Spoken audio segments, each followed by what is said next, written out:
ఇప్పుడు వరకు మేము వెళ్ళిన ప్రతి ఈవెంట్లో వచ్చిన గెస్ట్స్ అయినా టెక్నీషియన్స్ అయినా అందరూ ఒకటే అంటున్నారు, మేము పల్లవితో కలిసి పని చేయాలి, లేకపోతే మేము పల్లవి ఫ్యాన్స్, లేకపోతే మేము పల్లవితో పని చేయాలనుకున్నాము కానీ ఆపర్చునిటీ మిస్ అయిందని.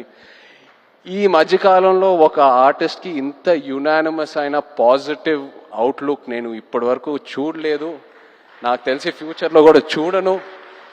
You deserve every bit of it Pallavi, and I wish you all the best. Thank you for being who you are. Thank you so much. And the true rock star of this film చెప్పాలి మన DSP గారు. ఒక నిజంగా ఒక love స్టోరీకి audio ఎంత ఇంపార్టెంటో మీ అందరికి తెలుసు. అలాంటిది ఈ సినిమాకి బుజ్జితల్లి అనే పాట ఫస్ట్ రిలీజ్ అయినప్పుడు కంప్లీట్గా సినిమా కలరే మార్చేసింది, ఆడియన్స్లోకి బాగా దగ్గరగా తీసుకెళ్ళింది. మీరు చూసారు ఎన్నో రీల్స్, ఎంతమంది పిల్లలు డాన్స్ వేయటం, పాటలు పాడటం, ఎన్నో so many performances on Bujjithalli. You took this film close to the hearts way before the release. Thank you so much Devi, your the true rock star. అదే కాదు, నమో నమ శివాయ పాట జరిగేటప్పుడు దేవి మా రిహర్సల్స్కి వచ్చి ఆయన విజన్ ఏంటి, ఆయన ఎనర్జీ ఇచ్చి మాకు ఎంతో ఎంకరేజ్ చేశారు. Thank you Devi. అలాగే Shyam garu, our DOP, thank you Shyam sir, was really looking forward to work with you and I'm so happy it happened.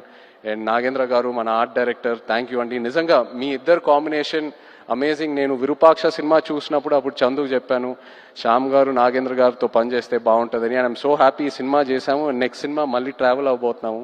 So thank you very much. అలాగే all the lyric writers, Shreemani garu, Jonnavithula garu, మన action directors, choreographers Sekhar మాస్టర్కి thank you చెప్పాలి. The entire production team, Satya garu and everyone else, thank you so much. మన PROs Vamsi, Sekhar, Anurag, and direction department చాలా support చేశారు నన్ను ఈ సినిమాలో. కిరణ్, యోగి అండ్ పట్నాయక్ స్లాంగ్ విషయంలో ఒక శ్రీకాకుళం యాస్ ఉంటుంది ఈ సినిమాలో, అది that was a very very challenging portion. So ఈ విషయంలో చాలా సపోర్ట్ చేశారు, థ్యాంక్ యూ. అలాగే భాను గారు, రియాజ్ ఈ కథ తీసుకొచ్చినందుకు along with Karthik. So thank you all so much. But ఇప్పుడు ద హీరోస్ ఆఫ్ తండేల్